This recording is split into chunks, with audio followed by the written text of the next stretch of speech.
In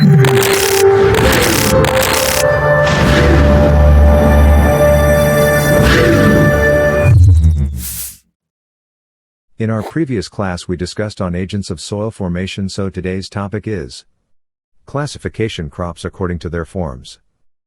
Farmers plant many crops for different reasons. They plant for foods or commercials.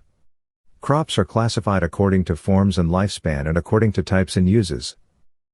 Crops include maize, rice, tomato, pepper, okra, kalanut, beans, groundnut, etc.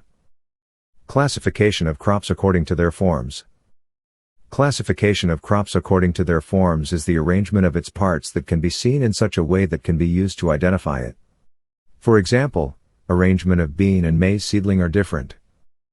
There are two major forms of crop plants: monocots, dicots. Monocots. These crops are also known as monocotyledons or monocotyledonous crops.